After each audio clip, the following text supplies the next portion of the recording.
I somehow think this isn't going to be a terribly long meeting. I don't know, maybe it proved wrong, it's a rash thing to say. But, however, I'd just like, first of all, to welcome our new Interim City Director, Charlotte Bannister-Barker, who's taking a seat for the first time. And welcome, thank you very much for filling in. We're very pleased to have you. Thank you.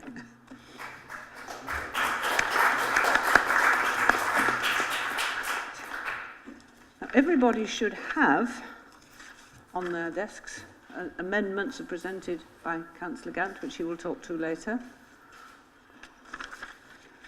We will start off with some apologies, however. Jennifer.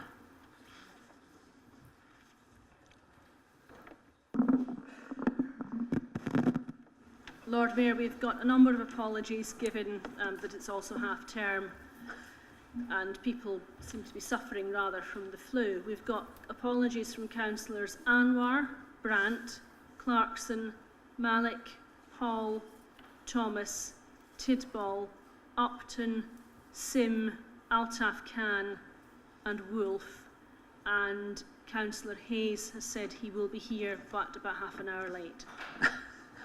Well, he might or might not miss the whole event. Councillor Gant. I believe Councillor Goddard has also sent apologies. Yes, I think he did.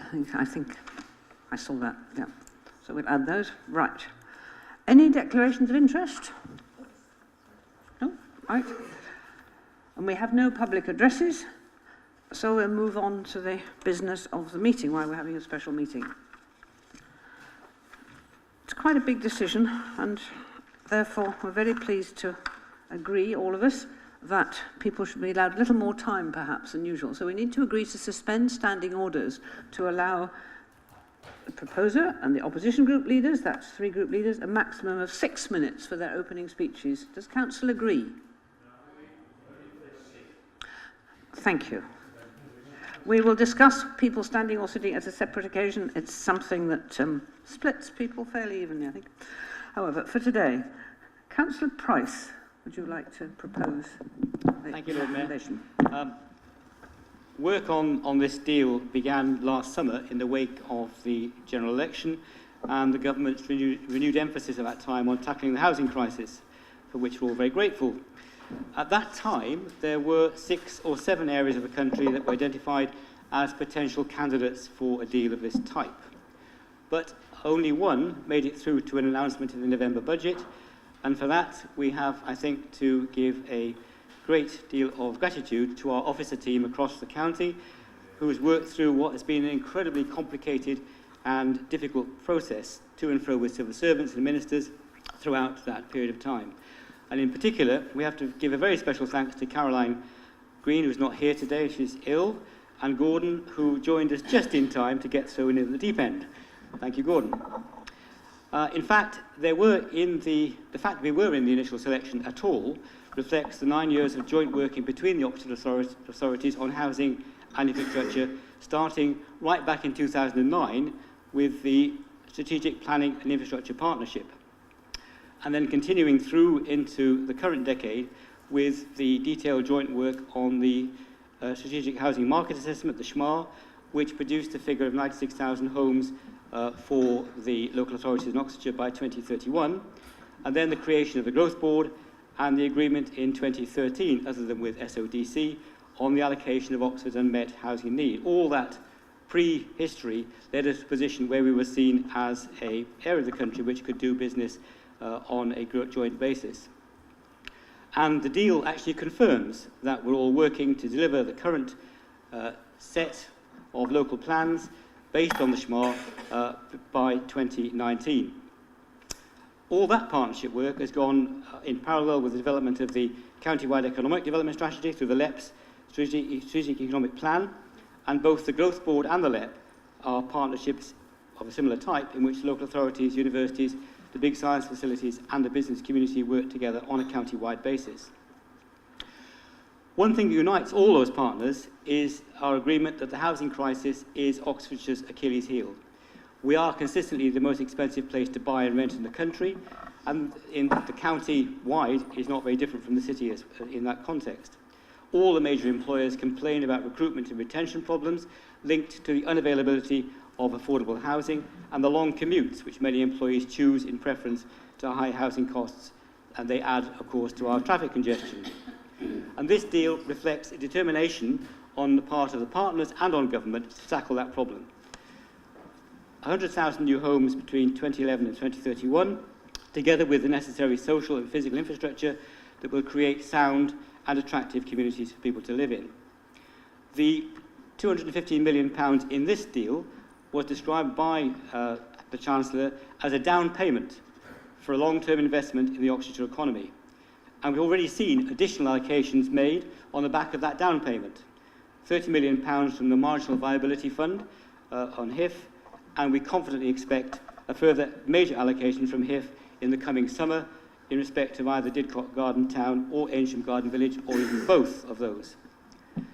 So reaching agreement on the delivery plan is just the first step in the very important step in the next part of the process, because we've got to start work very soon on the development of the joint spatial plan, and we've been given £2.5 million of funding to provide that necessary staffing for that development process to be completed by 2020.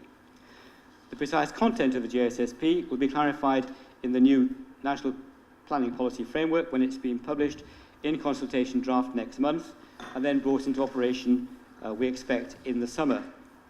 The terms of the NPPF will also clarify the way in which the special freedoms and flexibilities which are in the document for Oxfordshire will actually work in practice.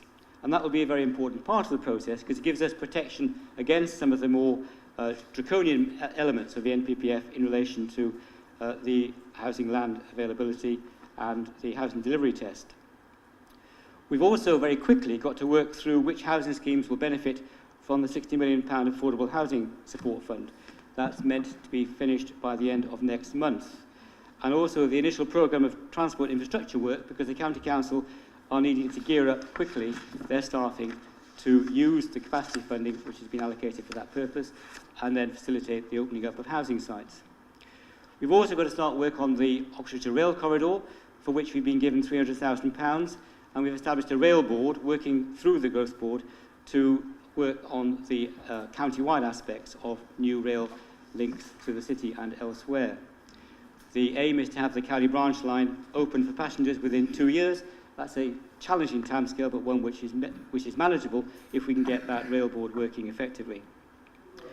And on the economic development side of the deal, the LEP will be working with the Department of Industry to secure additional funding for new employment sites and for getting control over the skills funding that we need to support the way the county's economic base is changing. I started by thanking Caroline Gordon and the other officer colleagues for the amount of work that's gone into getting us to this stage. There's also one other person who we should also acknowledge with thanks, and that's a former member of this council, Andrew Adonis, whose leadership of the NIC and his vision of the Oxford to Cambridge corridor as a key growth area for the UK economy has undoubtedly brought the Treasury on board in supporting this deal and future payments for the county. The Commissioners are continuing their work on Oxfordshire as part of the process, and I would like to thank him and all our officer team and for bringing this deal home, and I commend it to Council for approval.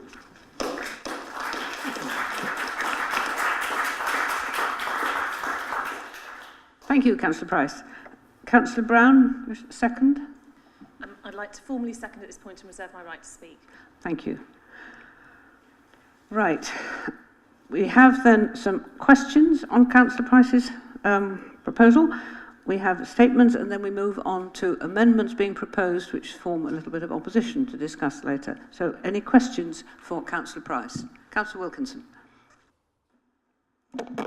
I've got 4, actually. I hope I'm allowed 4. They're very quick. First thing was I tried to work out what the strategic infrastructure tariff would look like in practice, and I found that a bit nebulous to get my head around, and I wonder if you could give me a little bit more information on how you see that working. Second point was on the delivery plan. I note that there was wording about promoting the growth of locally based high quality and low cost modular housing construction supply chain industry. But are you happy that there's sufficient capacity in the construction industry to actually build what is planned? Because I know there have been problems in the recent past finding enough people to construct things. The third thing is there's a reference to adult social care in paragraph 3.6, but I didn't see it anywhere else in the document, and I'm not quite sure how the deal will help to provide the revenue funds for social care. It does talk about this at the beginning, and then I don't see any more in the rest of the document. The only other thing was page 64. How sure are we that other authorities won't walk away from the deal? Because that seems to be a possibility. It does mention that if one authority walks away, then the government reserves the right to take the money away. Are we happy that that's not a very large risk? Thanks, Ruth. First of all, on the infrastructure tariff, you're right to say it's nebulous because there is no clarity at all on the part of the civil service as to what that might consist of. We are a civil authority, as you know, and we already have a charging tariff. The discussions with the civil servants, both here and elsewhere, are focused always on trying to get land value capture as part of the process of reducing the cost of housing, but there is no clarity about that. So we expect, in the context of the NPPF and associated documents, there may be some greater clarity on that, but it certainly isn't at this stage clear.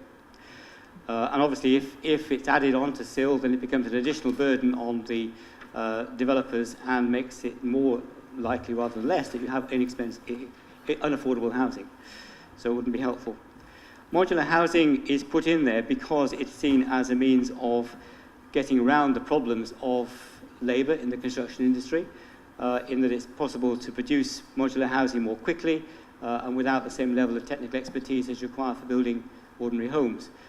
So yes, there is clearly a capacity problem, not just here but across the southeast, and that modular housing approach is seen as one way of trying to tackle it. There are examples around the country which do seem to suggest that it is a potential way forward here as well, which I think would be interesting to explore. And the commitment here is to explore that and to identify a potential site. Adult social care, there's no specific proposals in this document about adult social care, but what is meant by that paragraph, and it's really at the heart of every discussion we've had with government, both at the civil service and ministerial level, is that we're not just building houses, we're building communities. And it is recognised that as part of that process, it's very important that the health, education and needs for adult social care, children's social care are part of that process. So as we move forward, the capacity of the County Council to deliver that in these new communities will be an element which we'll be discussing with government in each of those kind of areas. So it'll form a part of discussions about the housing growth in each area. And as far as your last question is concerned, yes, there is always the danger that a local authority that has signed up at this stage could walk away from a deal. That may happen in the context of the freedoms and flexibilities discussions around the NPPF come July, whenever it's published.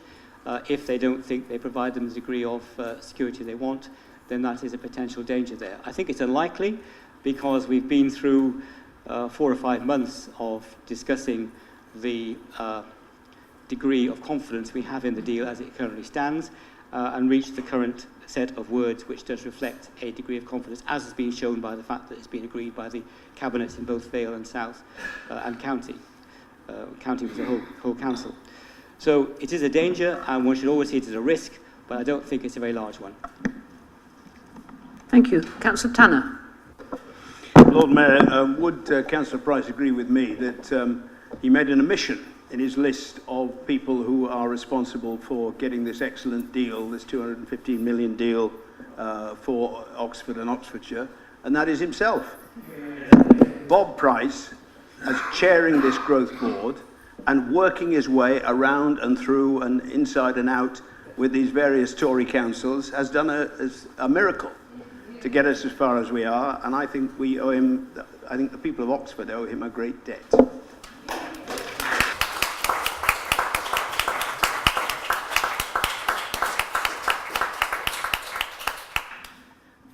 Simmons, sorry.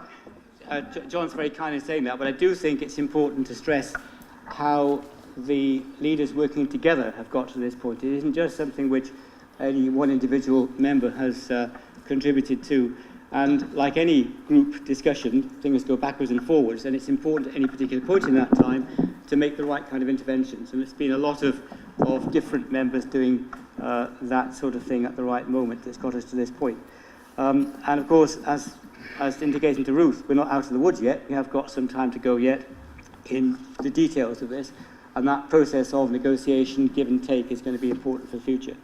But it is a great deal for the county. It is a real recognition of our potential in the future, and one which I think is an opportunity we should seize with both hands and really push forward with. Councillor Simmons. Yes, and thanks. Thanks to Bob and officers.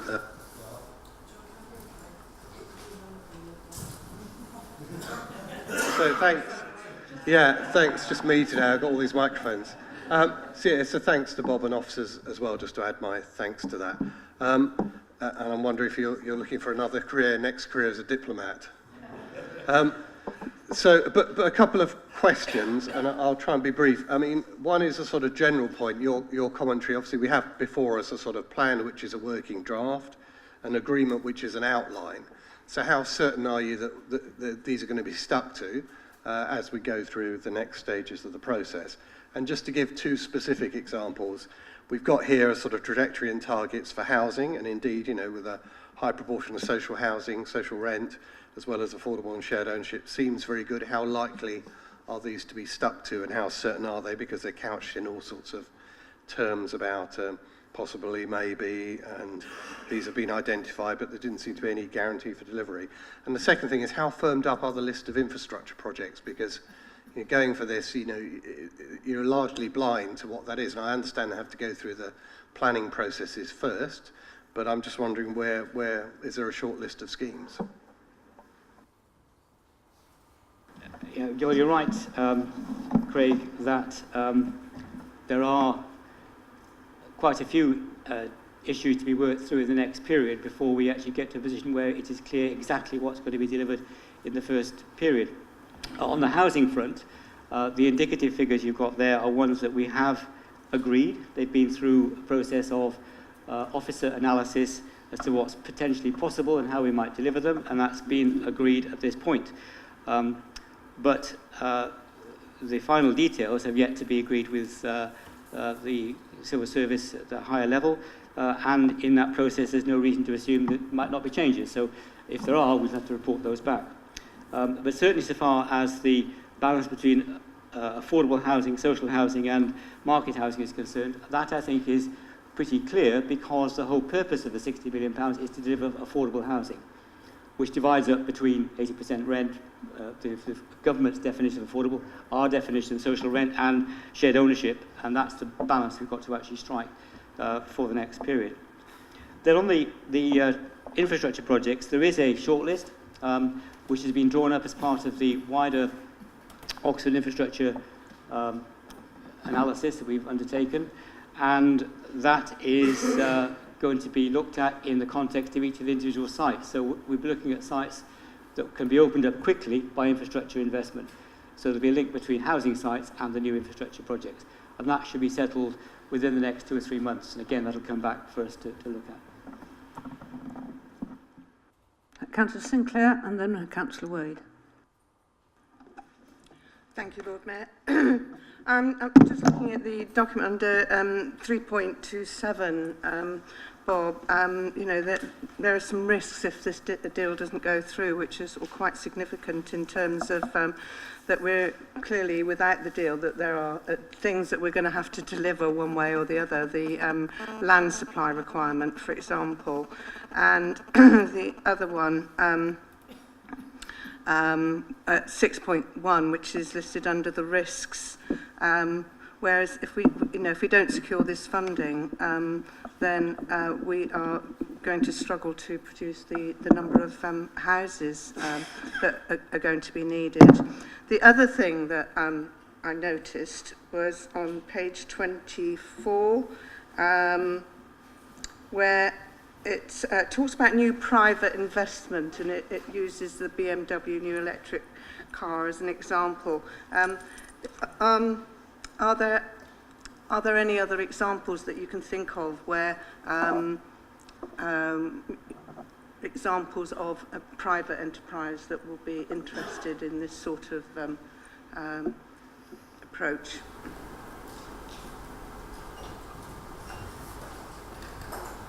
The freedom and flexibilities in relation to the planning aspects of this are very important parts of the deal.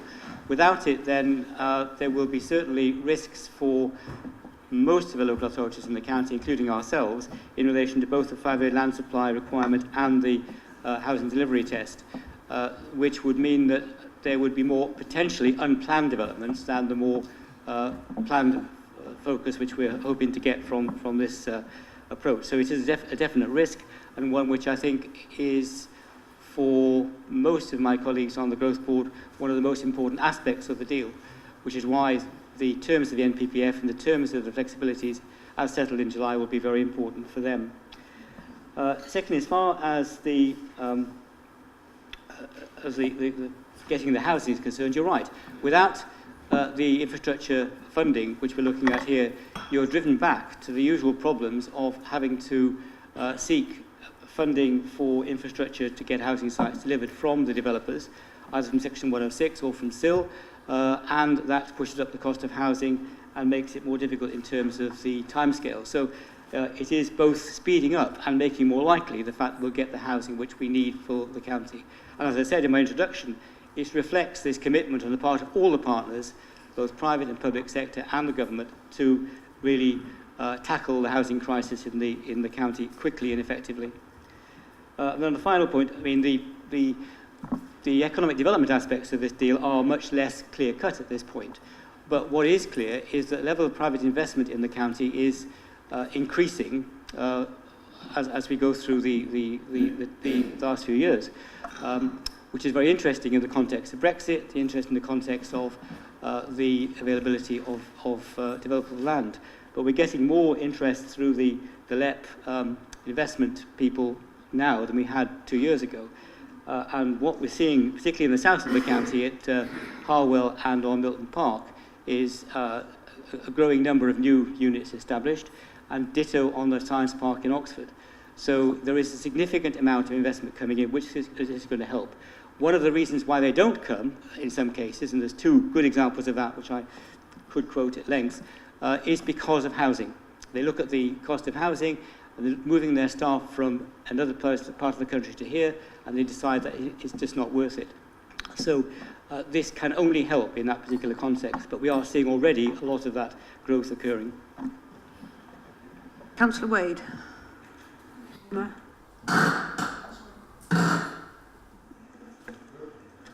Yes. Page 57 of the report, HM government are apparently very keen to support us. They talk about our county as having world-leading science. Could HMG be persuaded rather more strongly than they are at the moment to enable Euratom to stay in Oxfordshire? Could the engineers of the growth detail push for this? I don't know if they're doing so at the moment, but I'd like to hear that this is a thing that we're taking into account, because without Euratom, our place in science is going to be much reduced. The specific position of Euratom has not been discussed, but so far as the science base is concerned, we are pretty confident, and I was talking to the universities and Harwell only last week about this, that we're getting significant additional investment from government into those areas in the next period. So I think overall the science base will be fine with or without Euratom. Sir Hollingsworth. Thank you, Lord Mayor. The Chancellor, in announcing this deal, described it as a down payment. Now, you know, my interpretation of down payment is it's a small sum you put down before larger sums are paid. Would Councillor Price like to speculate on what the next phase of payments might be and the scale, but more seriously and in particular, how best we and our partners go about making sure that we retain the trust of government and ensure that we get those further payments rather than put them at risk? try not to answer speculative questions, but I think the answer to the question, Alex, is that if we can deliver on this, we'll get more. So the best thing in terms of the government's perception of Oxfordshire is our ability to deliver effectively and to deliver the kind of communities that they want to see and the kind of infrastructure they want to see quickly. So working together, delivering quickly, will actually bring more infrastructure cash and housing cash in. Secondly, I think the other dimension to it is the maintenance of economic growth. If we continue to grow at the pace we're doing at the moment, both in terms of employment and in terms of investment, then I think they will want to reinforce that with more investment of their own. And the last point, I think, is that the NIC are still, as I said, working hard on the overall corridor infrastructure. The corridor infrastructure process is getting into that difficult area of governance, but if that can be resolved reasonably quickly, I think that there will be, following on from that, a greater allocation of investment in employment in the corridor as a whole. The last point, I think, is that we will see government investment in East-West Rail following pretty quickly, and if we get the rail corridor study done as quickly as we'd like to, there'll be investment in that as well. So I suspect the answer to all these things is do things quickly, do them effectively, and you'll get more cash coming after it. Are there any people, members, wishing to make statements? No? Right. Then, Councillor Gant, would you like to propose your amendments? Councillor Simmons. I put my hand up to make a statement. I thought that would be after the amendments. Yeah? Yes. Yeah. Okay, Yeah. after the amendments then. Oh, thank you.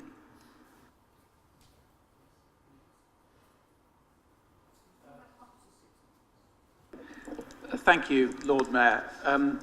I will be voting for the deal and the delivery plan. We need infrastructure, we need affordable homes, we need careful thought about the type and direction of economic development, and I will not be part of the party that says to government, thanks, but no thanks.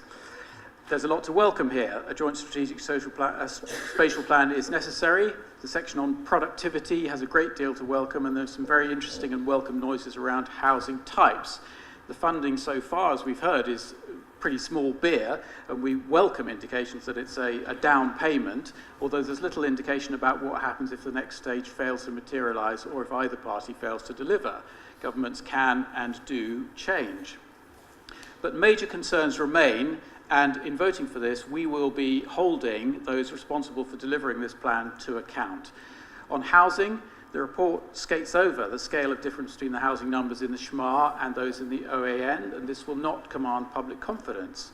A key part of this whole debate is not just how many houses we build, but what type and who for.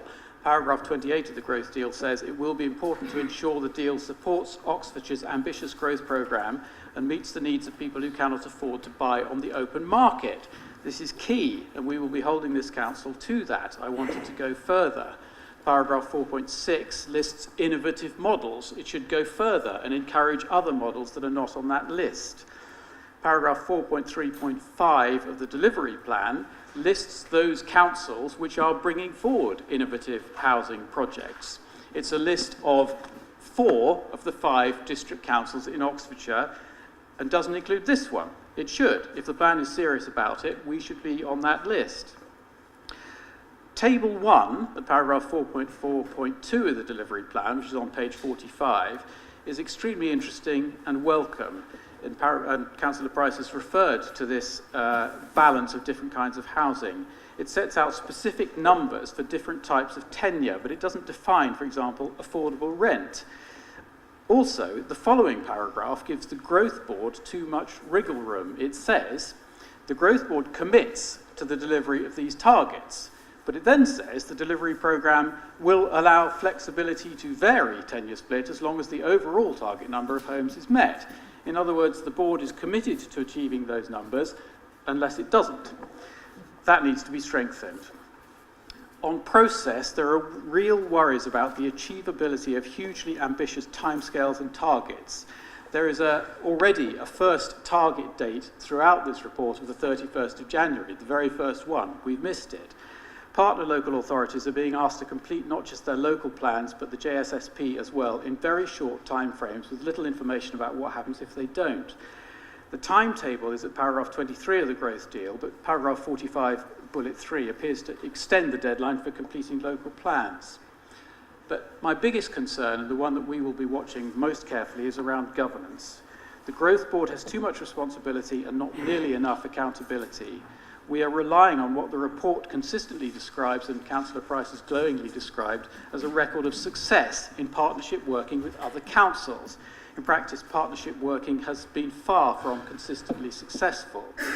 This process puts huge demands on councils to deliver against timetables when some have struggled to update their own local plans over considerable periods of years. Councils are being asked to manage large-scale institutional change and big projects, and some of them, without wishing to go into the gory details, have not shown themselves to be terribly good at that, and all of them have severely limited resource. Above all, the Growth Board is not sufficiently democratic or responsive to public opinion. It has no scrutiny function, no opposition membership, no opportunities for real debate, a lot of people sitting around the table who are not elected by anybody.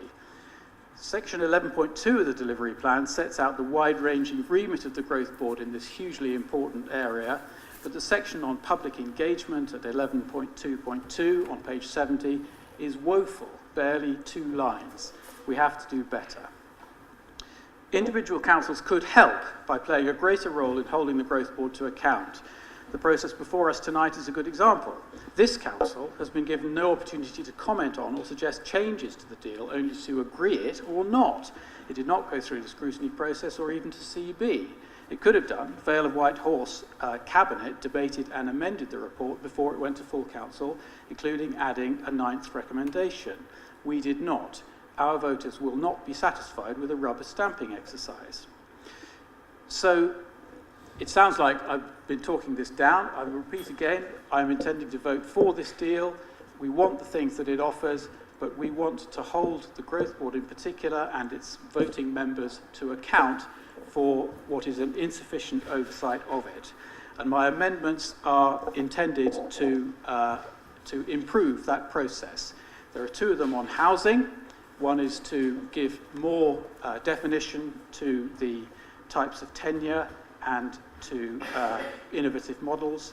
And the second 2 are to strengthen the process of democratic oversight of the deliberations of the Growth Board and therefore to command public support. And I commend them to Council. Thank you. Seconder? Councillor Wade. Wish to speak now? Maybe I will. Thank you. Please. Thank you, Lord Mayor. Just a couple of things which came out of this report for me.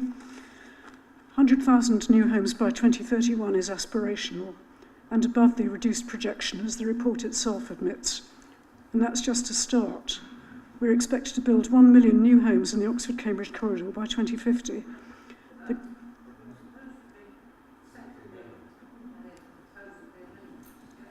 I am. Okay, right, I'll continue. The current 215 million is not going to make much of a dent in that. You actually are addressing the main thing rather than Councillor Gant's amendments. If you would like to second his amendments and say why you think they're a good thing, that would be good to hear.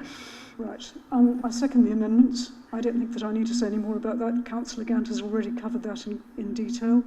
I hope that Council will look very carefully at these amendments because they haven't had a chance to consider this report before in scrutiny, as has been said. Thank you. Question to ask Gordon whether he wishes to advise. Do you wish to say anything on this one? Thank you very much. Then we have... Sorry. Councillor Price. Councillor... Chapman. Councillor Price first. There's a lot of stuff in Andrew's comments which is very detailed, which I could respond to if I had the text beforehand. But I just want to make 2 points of general type before moving on to the amendments. Firstly, the Growth Board the Growth Board voting members are all democratically elected and answerable to their councils. But we are, at the moment, merely discussing the amendments. We'll have a debate on the motion amended or recommendation amended or not later. Well, it's relevant to the governance stuff, you see. And in that context, all the decisions of the Growth Board in relation to particular housing sites or infrastructure projects will have to go through individual councils for their approval. So the scrutiny process will operate at the level of individual councils, and your point 4, your amendment 4, it will be open to anybody in this council to ask questions of the representative on the Growth Board, Susan, from now on, to ask questions about the decisions of the Growth Board. So both 3 and 4 are entirely unnecessary because they are dealt with already by the democratic processes of this council and indeed all the other councils. 1 and 2 are also not necessary. The first one because if you read the 462 carefully, what it says is this will include exploration of the following. If you want to add additional things, suggest additional things, you're perfectly entitled to do so. So there's no need to say that you want to put other models in. They are also already in there. And then in terms of the types of tenure in 442, there are terms of art, which people know about already. Affordable housing under the government definition. Affordable rent is 80% of market rent. Market housing is market housing, and social rent is RSL or a local authority. So those are very clear-cut, and there's no need for those to be specified in any other way. So I think all these amendments are a waste of time, and I would ask people to oppose them. Councillor Chapman. No? Anybody else? Councillor Tanner. Fine. Yes, Lord Mayor. I wouldn't be quite so condemnatory of the Liberal Democrats. I think they've tried here.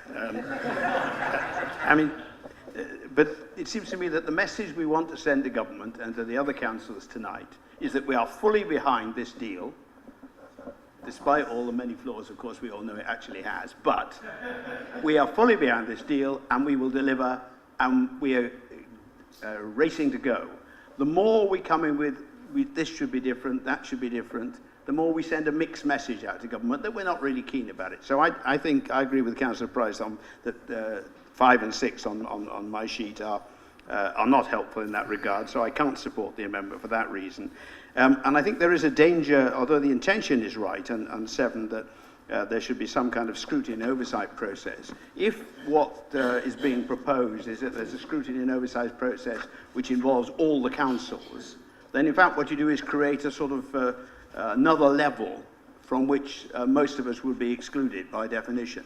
And I think it's much, much more important that each council, through its scrutiny and at council and so on, scrutinises the work of the Growth Board in a way that we've not done before. I mean, we need to do it even more now because it's going to be an even more crucial body as well as the LEP. But I do think that the last item about having a standing item on our council for the Growth Board would be a great improvement. And I don't think we need to pass an amendment to that effect, but I think the new leadership might consider that as a possibility and something which would help us to scrutinise what this Growth Board does for us. Hollingsworth. I was going to just add a couple of comments, I think. On the numbering is confusing, but let's call them the first 2 amendments, which are numbered 5 and 6, rather obliquely. I think is kind of grammatical tinkering. And other models is kind of encapsulated already by the word including, and we are using the standard definitions of the tenure. So I mean, I think that's fixed. What I was going to say is on the scrutiny. Scrutiny is rightly an independent process. There is nothing to stop the different scrutiny committees of the different councils and organisations involved working separately or indeed together. And I think that actually would be a good thing. We're always looking for innovative scrutiny models. I would say it'd be a better thing if the different scrutiny committees were to work together on an informal or a formal basis, however they see fit, to look at the work of the Growth Board, rather than have the Growth Board set up some creature of its own. So I would be in favour, rather than having something formal for the chair of the Scrutiny Committee, who is Councillor Gant, I believe, could take the lead and the initiative and not seek the endorsement of this council, just go off and do it. And I think that would probably be a good thing. Councillor Price, you have, I think, already responded, yes? Thank you. Councillor Gant, would you like to sum up? Oh, sorry, Councillor Simmons, apologies. I'll just be brief. I mean, I happen to agree with some of the criticisms on the housing bullet points, but on governance, as former chair of scrutiny, we did try and set up some oversight and scrutiny of the Growth Board and the LEP, and it was difficult because it was all out their agendas and the timings were all out of sync. It was very difficult to do, and it's clear they didn't really want to accommodate scrutiny of the individual council. So it was difficult. We did try. I mean, I think it's great if Councillor Gant wants to try as well. I think that's right. But it was difficult, and it was clear that our processes didn't mesh with theirs, and they didn't seem, and maybe Councillor Price will correct me, particularly interested in our views as a scrutiny committee. And I think the second point, I think Councillor Tanner's already made, rather unusually a good point about this, is that we should have some standing items, and we're discussing. And I know we do have report backs anyway from Councillor Price on progress, and there is a slot for it. So I think there is already a slot at Council to do this, but just to encourage more regular reporting back, I think is a good thing. Thank you. Councillor Gant, to sum up. Well, thank you very much, Lord. Councillor Wade wishes to say well, she's already said a bit of seconding, haven't you? Yes, I get that right. Okay, well, thanks everybody for a constructive engagement with the intentions behind these recommendations. Just a few very brief points. Firstly, I will miss being told that my efforts have been a thorough waste of time by Councillor Price. It's been one of the highlights of the last 2 years.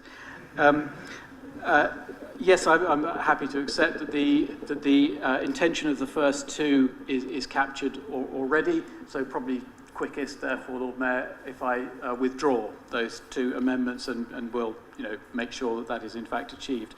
On the second two, the idea of scrutiny, yes, indeed, thanks to Alex and Craig for that point. I seem to have talked myself into more work, but I'm happy to take that forward. I think probably again the quickest way is to withdraw that amendment. The last one, however, John makes a good point that it's perfectly possible for the leadership to do that anyway, but I would just like to table that one for a vote, if I may, Lord Mayor, just the last of those 4 amendments. Council happy that Councillor Gant withdraws 1, 2, 3, but we still have number 4 to vote on. Thank you. Those in favour of Amendment 4, asking a report on the work of the Growth Board to be a standing item at full council.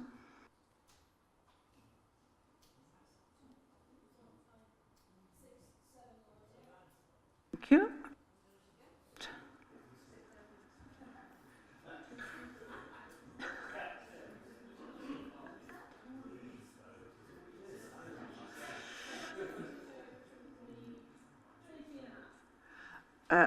Thank you. To ask for abstentions next. Can we have the abstentions? Councillor Tanner and Councillor Brown and Councillor Cook. Thank you. Thank you. We'll get that right, yes. Okay, but thank you for the comments made during the discussion. Right, now we have a recommendation, unamended, and we have a debate on this. Who would like to speak on it? Councillor Brown.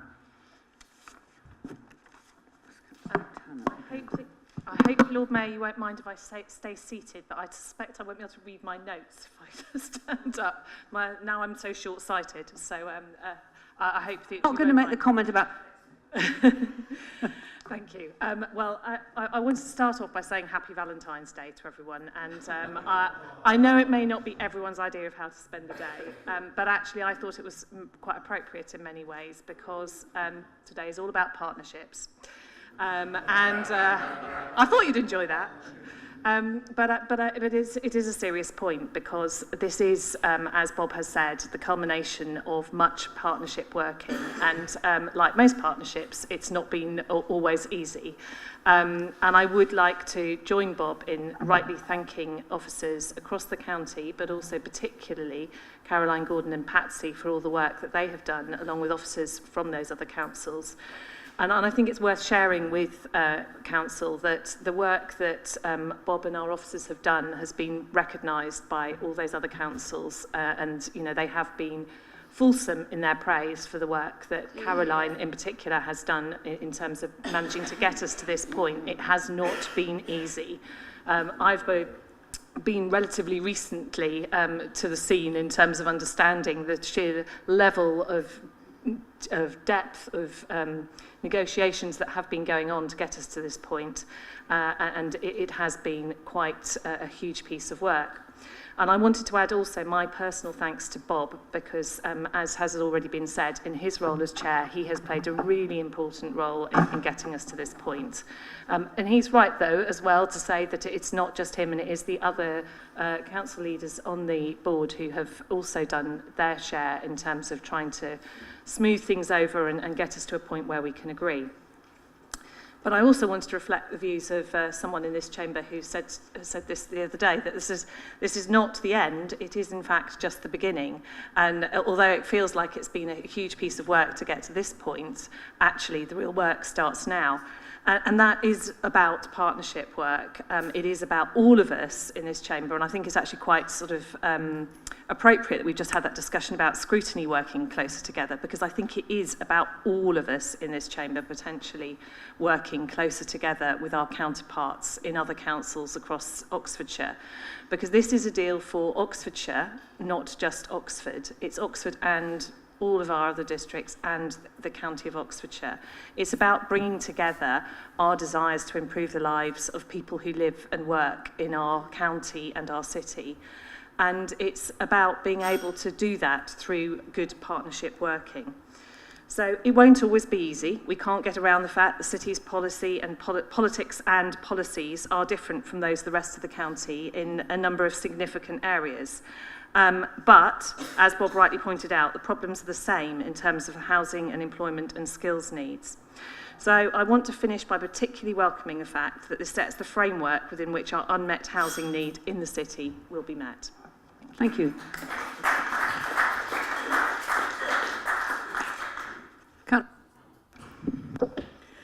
Thank you, Lord Mayor.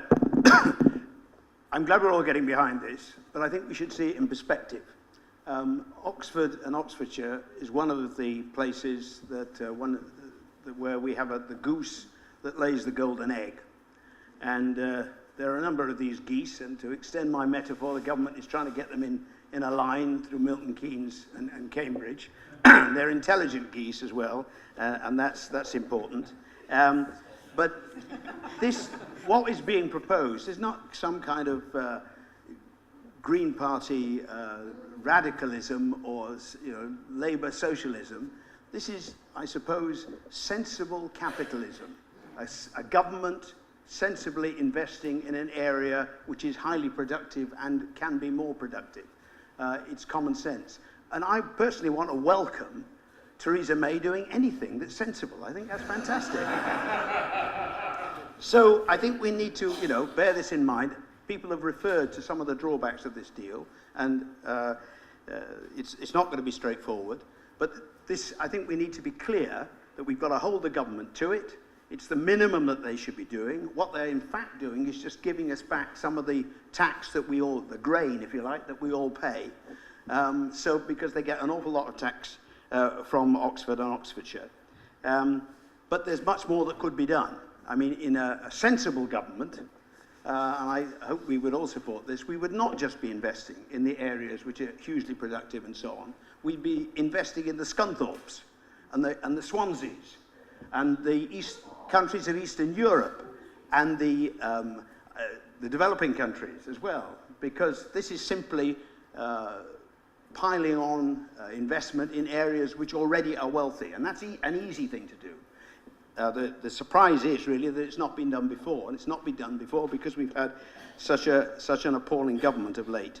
But I would like to see a great deal more. I'd like to see that investment. I'd like to see the National Infrastructure Commission actually publish its proposals for cycling improvements in Oxford, for example. So, there is a great deal more that can be done. But as the leaders just said, it's the beginning, and we must make sure this succeeds so that we can go on and change the government. Thank you. Councillor Simmons. Thank you.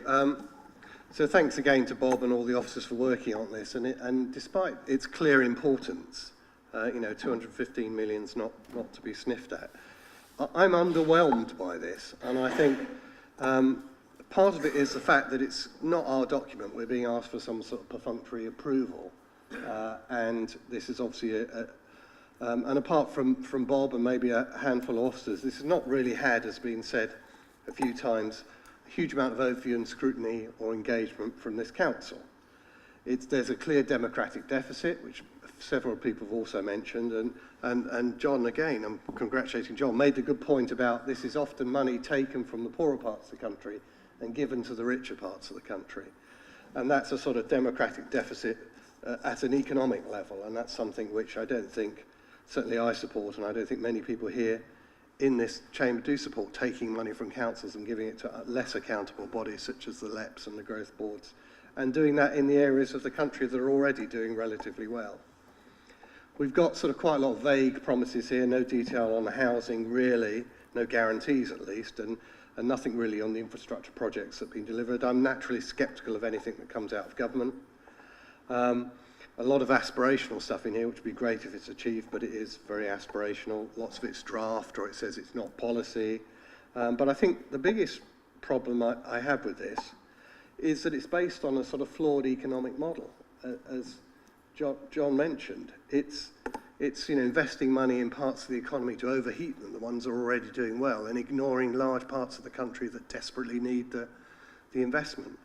And I think that's divisive. We've seen what happens when you do that.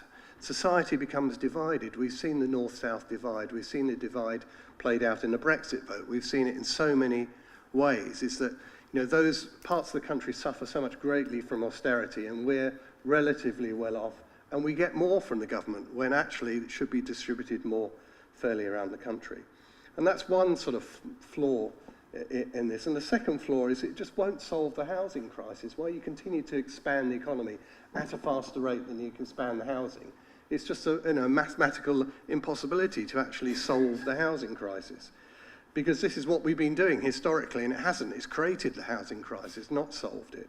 So I'm very sceptical that this will actually prove a long-term benefit. Yes, it will build affordable houses, which is welcome, but will it also create more jobs and more low-paid jobs that will flood that housing and mean that it's inadequate? It's already inadequate, the affordable housing we've got.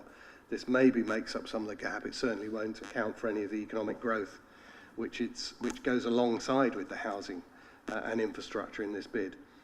Now, I'm going to support it after a long discussion amongst the Green Group because, its vagueness is an asset. Yeah, well, we had discussions. We do talk to each other. Told you've had 6 minutes, Councillor Simmons. Yeah, if I didn't keep getting interrupted here, it's cynical comments in my ear here.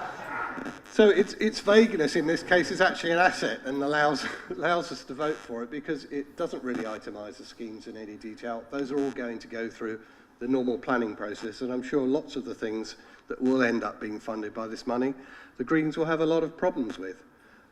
Some of it, of course, the affordable housing is welcome, and that part of it, some of the infrastructure might end up being things we would object to. Certainly the rail corridor is welcome, but some of the other Round up a little bit, please. So finally, we'll be voting for it with slightly heavy heart, but I think like Councillor Gant there, I don't really want to be the one person here who votes against it when we should all be behind what small crumbs we can actually get out of this government. Yeah. Councillor Wade, did you wish to speak at this point? Because I've sort of just stopped you earlier.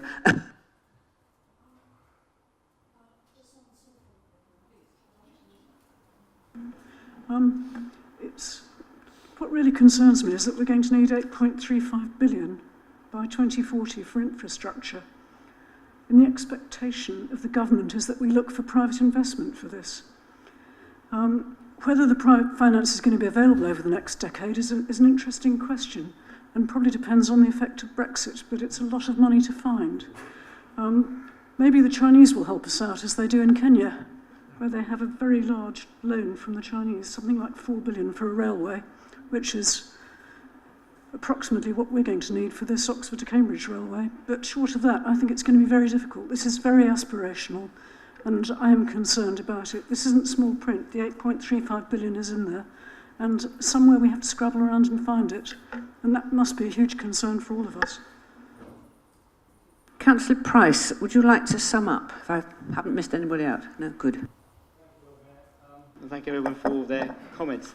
I think just three points I'd make. Firstly, that what we're talking about here is actually delivering what is already in the local plans of the local authorities. So the 100,000 homes is not something which is dreamt up on a new basis. It's actually the figures which came out from the SHMA. And without this £215 million, the prospect, as colleagues have already mentioned, would be that some of it wouldn't be built, wouldn't be built in time, and wouldn't have the right infrastructure attached to it. So what this does, it doesn't go any further than that. It simply delivers it better and more effectively. Second point is that, so far as the housing side is concerned, it is something which is within the remit of individual authorities. And from our point of view, what we would like to see, of course, as part of this is additional affordable housing. And for that, we may well need to have the borrowing cap lifted from the HRA. And that's something which we would like to see as a second element in this process. Because without that, there is always the danger that you will get less affordable housing, less social housing than you would actually want to get. So that is something which is coming down the track as well. And finally, I would say that as far as the railway funding is concerned, the indication from government is, as Liz said, is that the section from Milton Keynes to Cambridge will be funded by private finance, but that the private finance is already in place for large parts of that. The company has been established and they have funding in place for it. So the managing director of that, Rob Brighouse, who was with Tilton Railways before, is moving fast on that particular issue. The issue there is more planning rather than finance because of the track needing to be created in a new place, because of the building over the old track. So overall, I think that what we see here is a facilitating agreement, facilitating the agreement we already have in the SHMA, making certain that is delivered on time and effectively, and that it's integrated properly in terms of the social infrastructure as well as the physical infrastructure that we need for the county. The last point I'd make in response to John's comment, I don't think this is Theresa May who's behind this, it's Philip Hammond, because he at least understands the importance of the economy and regards us as an important part of that delivery mechanism. And in that sense, I think we should thank Andrew Adonis, because he's obviously been a very important part of that process as well. Right. Now we have 8 recommendations, in fact. We could vote on them all together, or we could vote separately. What I would like to be sure, though, before we agree to vote them all together, is that people really have seen what it is they are agreeing to.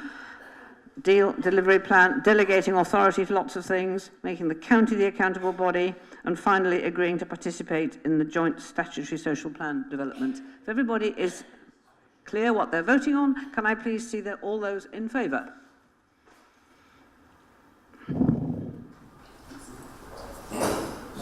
Do we get a share of that? Yes, that's everyone.